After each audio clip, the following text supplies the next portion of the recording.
नमस्कार दर्शक बंधु जय जगन्नाथ। पवित्र महाशिवरात्रि से उपलक्षे आपण मानक अनेक अनेक शुभेच्छा और शुभ अभिनंदन। चलित इंग्राजी फेब्रुआरी मास 26 तारिख 2025 मसीहा बुधवार दिन पुरपल्ली रे महाशिवरात्रि पालन करा जीवो। जागरर पर्व जेमिति धूमधाम रे समस्ते पालन करिवे। शिव भक्त मानक पई यह एक विशेष दिन अटे। प्रतिवर्ष फाल्गुन मास कृष्ण पक्ष चतुर्दशी तिथि रे ए पर्व पालन करा जाए। महादेव शीघ्र आपण को बर मध्य प्रदान करिथांती। तेणु एही दिन विभिन्न प्रकार कार्य गुड़िक आपण करिवे। क्यों क्यों राशि रे अधिक शुभ फल गुड़िक मिलिब से विषय जानिबा। महासंयोग मध्य राशि चक्र रे घटुची। एही दिन आमे जो देखिबा शुक्र तांको उच्च राशि रे चलन करुचंती। बृहस्पतिंकर शुभ दृष्टि चंद्र को रहिब। तेणु एपरी जोग संबंध मध्य राशि चक्र रे घटिबाकू जाउची। दर्शक बंधु महाशिवरात्रि रहुतिबारु एही दिन व्रत उपवास आपण रखिबे। महादेवंकर पूजा अर्चना करिवे। जेहेतु चतुर्दशी तिथि रात्रि सारा रहिब तेणु सर्वोत्तम रहिब ए वर्षर महाशिवरात्रि। क्यों क्यों कार्य गुड़िक कले आपण जीवन में सुख समृद्धि वृद्धि पाइब। महादेवंकर आशीर्वाद आपण उपर रहिब से विषय आसतु संक्षेपे जानिबा। तत्पर आपण राशि रे कौन भल मंद रहिब से विषय आलोचना करिबा। महाशिवरात्रि दिन आपण व्रत उपवास इत्यादि रखिबे।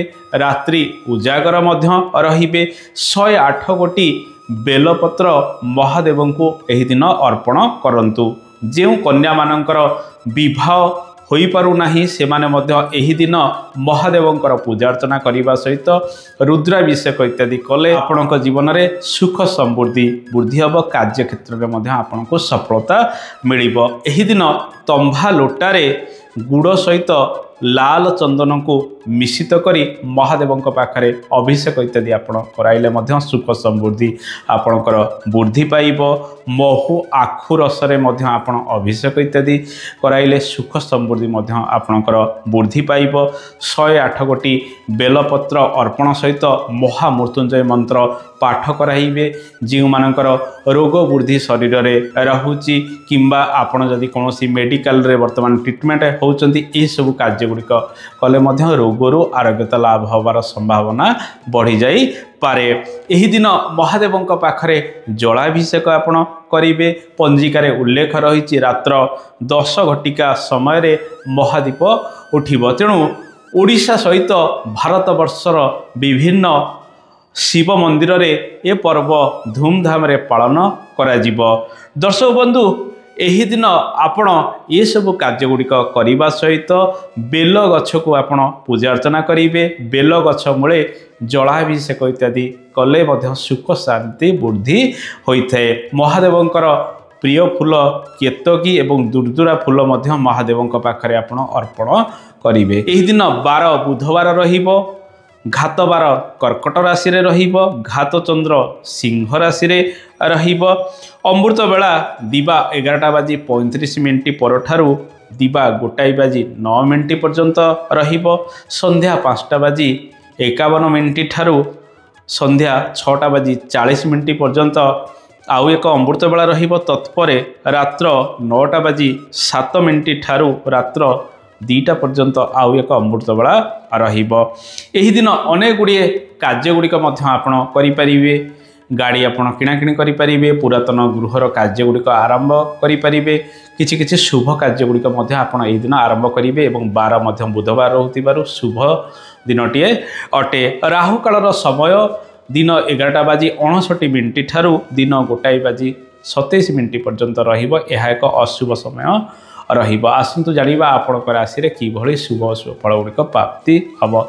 चंद्रंकर अवस्थान मकर राशि रे रही। किछि राशि रे सर्वाधिक शुभ फल गुड़िक प्राप्ति हम। से राशि गुड़िक कौन रही आसंतु आलोचना करिबा।